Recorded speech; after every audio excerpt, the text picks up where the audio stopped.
Now let's start with today's story. We'd been dating about 3 weeks when we were intimate on the 6th date. She was a 23-year-old senior at Colorado State University, majoring in animal feed science. I was a 28-year-old grad student with a BS and MA in veterinary medicine and was about to get my doctorate in that same vocation. I did not have her in any classes, but our fields of interest were similar enough that we were often in the same area of campus many times per week. We inadvertently had met and knew each other for 2 or 3 years before we actually dated. She, the svelte and tall, willow swan, dark-haired, blue-eyed with straight, white teeth, an air of class and ornery girl machismo. She was a tall 5 feet 10 inches, 140 foot-pounds, athletic tight body that makes men forget their whereabouts as they watch her move about, bend, stoop, walk and pose for her admirers. She was an easy 3.5 GPA student and never really tried to do any better. Her name is Lillian Carter, and she descends from British royalty. Often, I'd playfully call her Lily as a nickname, even though she didn't like it. Me, the relatively average-looking guy of 6 foot, 175 pounds, sandy brown hair, and hazel eyes. I am not, ugly but not super-looking either. I am bright, but not brilliant. I had no real athletic talent, but I wasn't out of shape. I had few social skills, but I wasn't a wallflower either, just sort of an average type of guy, nothing special. My GPA was 3.3, and I had to work hard to keep it up that high. But I was well on my way, almost there, to becoming a veterinarian. Veterinary science and practicing vets have a reputation for earning a solid living with lots of job security. So, I wasn't exactly a throwaway, but not really the grand prize either. It seems now that I always kind of knew that Lillian was just stopping off in her life as far as her relationship with me was concerned. It seemed like she knew she could do better than settle for someone like me, but that right guy hadn't quite come along yet. So I was the stand-in for a real boyfriend until the perfect one came along. She almost always kept a distance, some sort of protective shield in place. Occasionally after a nice sex session, she'd let her guard down and gush some wonderful sharing of her life with me. But it was not often and not for long periods of time when it did happen. She pulled back and stayed back most of the time. I guess I kind of forgot that little detail along the way and I fell in love with her. Hope springs eternal, doesn't it? Or is it love is blind? I think it is both. She was mostly good to me, kind, and even loving at times. But she never really made the leap, never committed that last ounce of her heart to me, always holding something in reserve, hoping that her Lancelot would make his appearance and save her from the dull drudgery of a life with such a common one as I. As I turned 29, I was to receive a trust fund set up for me when I was born. I'd lost my parents when I was 15. They died tragically on a luxury cruise ship when it lost power and became disabled in the middle of the sea, drifting for days before rescuers were able to respond to their ship's location and tow it to shore for repairs and offloading of the passengers. Fresh water became scarce. Frozen and refrigerated food spoiled. Raw sewage was running in the ship's hallways. My parents caught some infection and died on the ship before they ever made shore. They were on their 20th wedding anniversary celebration and took a cruise as their gift to one another. I was 15 and they trusted me to stay home alone that 2 weeks during the summer, with the supervision of neighborhood families and friends looking in on me every day. My parents weren't wealthy, but they both had jobs, both had income, left their last wills and testaments, life insurance policies, and an estate, and had set up a trust for me, contributing what they could to it since I had been born. It matured when I was to turn 29. It was substantial. The cruise company had paid $1,050,000 each for my parents' deaths, as my share, in settlement of a $500 million class action lawsuit the surviving passengers brought against them. It seems negligence on their part was proven to the satisfaction of the courts and a judgment rendered. The judge in my case in juvenile court ruled the money be put in my trust fund, with living expenses and college fees to be doled out to me as needed until I attained that age, under the original terms of the trust as set up by my parents at the time of my birth. Since I had no family or legal guardian, the judge appointed a lawyer to handle my finances and sent me to a foster home until I reached 18. Regular monthly checks kept my life bearable because the foster parents did not want to halt the gravy train. Additionally, I had their life insurance proceeds, their savings, and even the house was paid for on their death by insurance. But I had to move into a foster home until I was at least 18. So, in just a few weeks, I was to receive $3,733,000 as the fund matured and I became of age to receive its bounty. Interest, dividends, and stock price increases had grown the fund to a substantial fortune, in spite of my cost of living draw and administration costs through the years. For a very young man, I was about to be quite wealthy. Money would be no issue, but I never mentioned this trust fund to Lillian. She had no idea of my soon-to-be wealth. She knew only of my monthly check that it was enough to cover my expenses while in school. I must have had a protective mechanism that triggered inside me, and because she never committed the last ounce of her heart, I didn't either. Though I was in love and devoted to her, I had dreams of buying her a beautiful home and making a wonderful life together with the money. I just never told her about the trust fund. We hung out together on the weekends when we had free time, and even in the evenings sometimes during our last year of schooling there in Fort Collins. We got married after 4 months of dating in a private ceremony in the district judge's office. There was always plenty to do, skiing was close, lots of bars and restaurants in the college town dotted every corner almost. There were plenty of farms, ranches, and feedlots we could visit together to enhance our college majors with some hands-on experiences. We did many things together. We had a fairly good sex life, in my estimation, and I did not complain. We were married, but 4 months. Not time to really have anything to complain about yet. But Lillian seemed forever slightly perturbed with me. She wasn't ever satisfied with the direction we were taking. Actually, it was my direction with which she wasn't satisfied, I determined later. One day we were at a feedlot east of Greeley helping them out with our individual expertise in our respective areas of study. The feedlot had received a load of supposedly open heifers.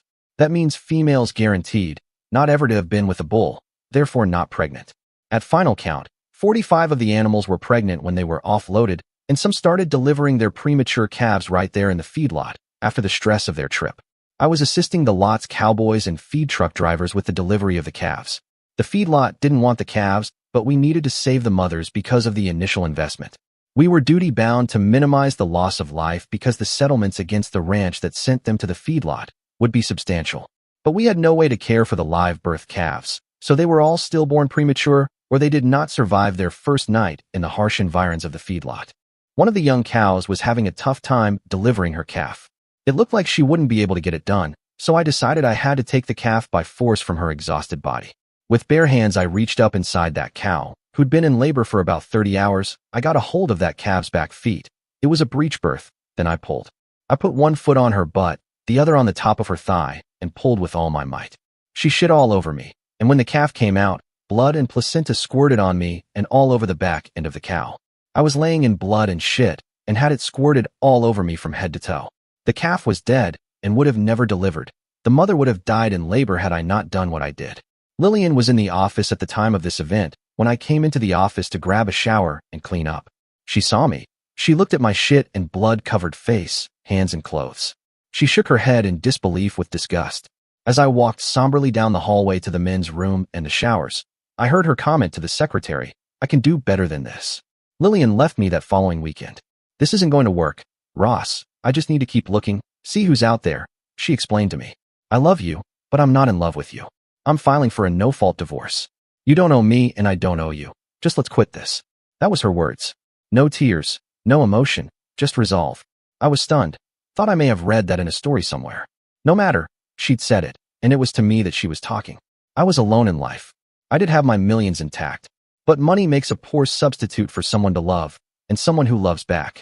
We parted company and went our separate ways. I was broken-hearted, but I did not let her see it, or I tried not to let her see it. She's no dummy, so I'm sure she did know how this had hurt me. She just didn't care. Still, I realized that to try and corral her would never be the answer. If she wasn't happy, she'd never be a good mate and life partner, no matter what my own level of love for her was. It takes two to make a happy marriage, a life together, a partnership. We were but one me. Graduation day came and went. She got a job with Cargill Foods and moved to Wichita. She was going to work in the lab, testing cattle and hog feed additives, looking for ways to put more weight on the critter while using the same amount of feed and in the same amount of time. It was a good job, and she had a bright future. But Wichita? Not so great. After graduation, I applied to several veterinary clinics around the Front Range and finally accepted a surgery position in a well-known and successful practice around Brighton, concentrating my practice on large animals, like cattle and horses. I performed surgery to save the lives of expensive horses or prized beef and dairy cattle. It was extremely lucrative for me. I would make $80,000 in my first year as a large animal surgeon. With time and experience would come huge income increases, eventually to become $300,000 to $400,000 per year most likely. But I was all alone and lonely. No parents, no brothers or sisters, no aunts or uncles dotted my horizons that I knew of, and I just had nobody who I was close to. I was an eligible bachelor. Lots of unmarried women were always sniffing around and trying to land a date. I did go out some, but I had no favorite. I just went out because I sometimes needed something with flesh on it to talk to, other than horses and cows. My sex life was conservative. I could have gotten laid morning, noon, and night if I wanted, but I didn't. So, only occasionally did I treat myself to a day and night in bed with one of the cougars that prowl the jungles of our Queen City of the High Plains. It was in the week between Christmas and New Year's, just 7 months after we'd graduated and 5 months since our divorce was final, that a knock came on my door late at night, around 11 p.m. I lived in a condo in Brighton. I just was renting it until I found what I wanted to buy. Brighton is a town of 33,000 northeast of Denver, 20 miles or so on U.S. Highway 85. I was laying on my couch, kind of zoned out, half asleep and half listening to Letterman. I like to sit around in my jockeys and turn the heat up in the apartment to where I'm comfortable without much on, even in winter. Money for utility bills was no issue. When I heard the knock, at first, I wasn't sure I actually had heard it, or if it might be next door. Then, a little more sharply came a rapping, and I stumbled to my feet and went to the door, opening it without covering up, standing there in my jockeys. There stood this tall, once lovely, creature who looked like she'd been fighting with a sock full of silver dollars. She was beaten and bruised, her right eye swollen shut.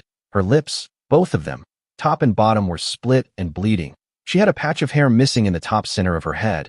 It looked to have been pulled out by the roots, bleeding. Her cheeks were bruised and swollen, and she just stood there, dry-eyed, looking at me.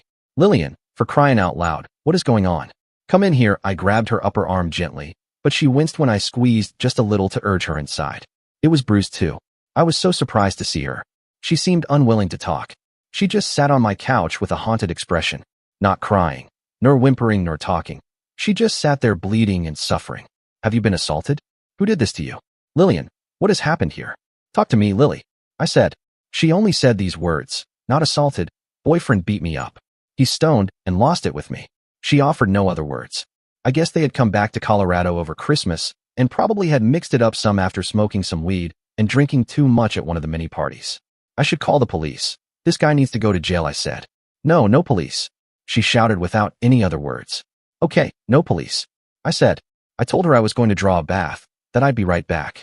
It took me 6 or 7 minutes to start the bath, get out my best shampoo and soap, and pick the bathroom up a bit. I went back to the living room. She had not moved. I helped her very gently into the bathroom and told her I was going to bathe her in warm water, that I'd be removing her clothes. She did not acknowledge me, nor did she resist. She just stood there as I removed her shoes and socks, shirt and jeans, then her bra and panties. Her black and blue, lithe and beautiful, but ugly bruised body was on full display. I did not recognize where I'd once played so contentedly. I guided her into the large tub and got in with her. I only had my jockeys on, so I was already basically unclothed. I sat behind her and began pouring water on her hair, then I washed it and rinsed it. It was bloody, where her friend had pulled a fist full of her dark locks from their mooring in her scalp. And it was sore. The shampoo burned her, and she whimpered when soap came into contact with that fresh wound. She had bruises beginning on her back, shoulders and arms down to her butt, but I couldn't see beyond that because she was sitting. I knew her legs had some bruising, but not as bad as her upper body. After gently washing her back, I got up and pulled her to the back of the tub, then got in and sat in front of her. Her injuries shocked me. There were deep bites and severe bruises all over her body. The marks were horrifying. Her skin was broken and bleeding. I could only imagine the extent of the harm she had suffered, but much of it was hidden beneath the water. I lathered a washcloth again and gently ran it over her face, washing away blood, sweat, dirt, and old tears. There were no fresh tears on Lillian's face. I had her raise her arms, and I washed there. She had not shaved, and her armpits were quite hirsute. I caressed her upper chest and her breasts with the washcloth and moved over her belly as she lay back with one leg on either side of me as I sat there in the large tub in front of her. As I began to soap up the washcloth again, I told her I'd need to do each leg and then her groin. She did not acknowledge. She did not resist, so I lifted a leg and carefully washed it, then did the same with the other. I lathered the washcloth and glanced at her face. She was watching me, silent and distant, without any clear expression. Gently, I placed my hand under her lower back and lifted her slightly from the water to clean her thoroughly. As I washed, I noticed extensive bruising, and it was clear she was in pain. I was very gentle. As we sat there silently in the tub, her bath complete, I drained the water out and began refilling the tub with slightly hotter water to let her soak and to rinse some of the bloody and dirty soapy water off. Darren, do you have any wine? She asked me, much to my startling. Lily, I'm not Darren. This is Ross, remember? Look at me. Lily, look at me. I looked closely into her eyes for the first time this evening and noticed her pupils were unevenly dilated. Concussion. I shut the water off, pulled the drain plug, and ran for the phone. 911. What is your emergency? 3 days later, I was at the hospital to pick her up. They were releasing her with follow-up instructions. She did not want her parents to know and had implored me to just pick her up when she was released and let her convalesce with me for a few days. She'd call her work and arrange to get back from Christmas break a little late. Yeah, right, Lily. I mean, Lillian. Okay. I took her to DIA and put her on a plane to Wichita a few days later. I had to buy her ticket, get her some clothes and toiletries, and $200 to get home on. She was barely grateful. I wondered if she didn't just expect me to be there for her. It was okay. I could afford it. The hit that I took was to my heart. I was in the process of getting over her. Why would she come to me when she was in such a bad way? She didn't love me. Why would she come to me and look for me to take care of her like that? What was she thinking? It appeared that I was just expected to take her in, to help her and be a personal safety net for her. I got a greeting card with a $500 debit card in it a few weeks later.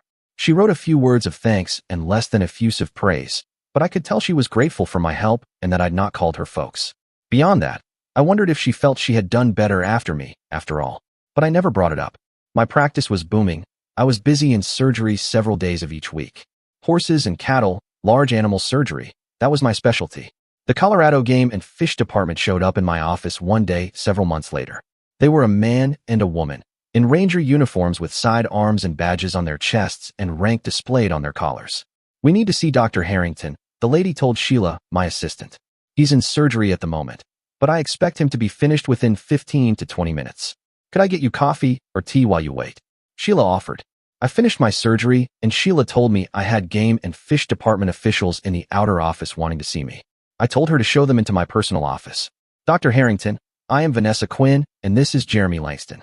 We are directors of the Colorado Wildlife Department. We know that you perform large animal surgery of all types. We're facing a problem with our elk herd in the South Park area down in southern Colorado in the San Juan mountain range.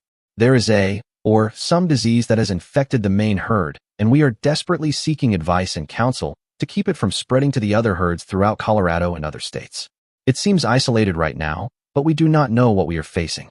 We could use, we need, your skills to perform autopsies, maybe even general exploratory surgery on some of the live animals. We need to find out what is happening and get it stopped. Officer Quinn relayed. Well, Director, my basic knowledge and practice is on cattle and horses. I've had some training in wildlife health, but I'm not really practiced or knowledgeable in most game animals. I replied, I guess surgery on cattle and horses wouldn't be too different than surgery on elk. I need a bit to make sure procedures, intricate information that is different between the species could be accounted and safely performed. I said, what is it you want me to do exactly? First, we need to have you look at our procedures, look at the population of infected animals, and see if we're missing something. Next, it would help if you could autopsy some of the freshly dead carcasses, identify the cause of death, and then help us develop a plan to cure it, stop it from spreading, or come up with some solutions. She begged. She continued, the State Wildlife Fund is paid for by licenses and fees charged to the users in the state and operates separately from the general legislative budget. Therefore, we have separate rules than spending taxpayer money only, and we can absolutely reimburse you for losses in your business when engaged in state interests, as well as pay you our top rates for state veterinarians while occupied with our agency. You've come highly recommended by everyone we've tried to enlist, and you seem to be a last hope here. We'll have to destroy the whole herd if we can't get a handle on this right away. The phone rang on my desk. That was unusual because Sheila would normally screen my calls. I asked the officers for a minute while I answered the phone. They remained sitting, and I picked the receiver up. Dr. Harrington, I spoke. Ross, help me. I'm in trouble. Can you come get me? I'm in Salina, and I don't have transportation or money to get back to Wichita, but I've lost my job anyhow, so I need to come back to Colorado. Can you come get me? Lillian pleaded. Salina is 350 miles. I'm very busy right now. Is this an emergency, Lily? I asked. I'm just broke and can't get back. I'm afraid to hitchhike and don't have the money for a room. Can't you help me, Ross? Lily, where are you right now? I asked. Salina Nights in right off exit 125 in Salina. I'm using the pay phone in the lobby, she explained. See if you can get a manager, I growled. Hello, this is Robin Scout speaking. Can I help you? Came a young, perky female voice over the phone after a minute. I gave her a credit card number, asked her to put the young lady up in a room and feed her through their restaurant, putting the charges on my card until I could pick her up. She agreed to do what I asked. She was helpful. Oh, thanks, Ross. How soon can you get here? It was Lillian back on the phone. I don't know. I'll call and let you know. For now, sit tight until I can work this out. I told Lillian. It might be a few days. I have lots cooking right now. I hung up and told the 2 wildlife officers that I would do what I could, that I was at their service for a few days at least. I told Sheila I'd be out of the office for the rest of the week, that if anything came in that was pressing, to call me on my cell, and to reschedule the rest of this week's surgeries until 1 or 2 weeks down the road. I knew some of the critters that were scheduled for surgery may not make it until I got back, but I was torn 3 ways here. I may not be making the best decisions, but I had to make them. The game and fish officers drove us to the regional Adams County Airport in Brighton, and we flew in their twin-engine plane to South Park. I needed to have a look at the situation. I spent the entire flight on my laptop, studying this different species that I'd be dealing with, updating my own training and knowledge of things I would need to watch for as I operated on these creatures. I referred back to Google search and my medical journals online many times during the next 48 hours. I spent 2 days there, after half a dozen autopsies on the infected elk. With lab results in hand, I felt like I knew the problems they faced. I gave them my medical opinion and advice for treatment. It was a parasite, and the animals could pass it from one to another in feces and drinking the water that had been fouled with feces. I'd worked 48 hours straight, without sleeping or stopping to rest. I ate on the run while doing my research, performed the autopsies, and I put my whole effort into finding the problem, then suggesting a solution. They'd be able to take it from there. They were so appreciative. They offered me a huge consulting fee for my services, for saving the whole herd of thousands of elk there in South Park. They'd expected me to be on the job for much longer, so they did not have my compensation thought through yet. I'll tell you what, Director Langston, if you'll fly me back to Brighton, then send this plane out to Salina, Kansas, and pick up a passenger. Bring her back here. I'll settle for half of what you've offered. I said, you've got yourself a plane and a plan, there, Doc. With our grateful thanks, said Director Langston. I slipped between the sheets, and the next thing I know, someone was pounding on my door. Ross, it's Lillian, let me in. Ross. There I was, in my jockeys, holding the door open for Lillian once again. This time she wasn't beaten and bruised, but she was crying hard. She did notice my piss hard on as she walked past me coming into my condo. I saw her eyes take it in through the tears she was shedding. What happened this time, Lily? Can I just come in and stay a while? I'll tell you all about it. I just need to know I can stay for a few days and get my feet on the ground again. I'm not doing too well, Ross. Lillian cried. This will be the last time, Lily. This is not how I'm going to live my life. You wanted out of it, and you cannot keep uprooting me every time you find out you actually couldn't do better than me. She looked at me, stunned. She remembered saying it. It was a pivotal moment for her in our 4-month-old marriage back then. It was at that moment she had decided to ditch me, back 1 month before graduation.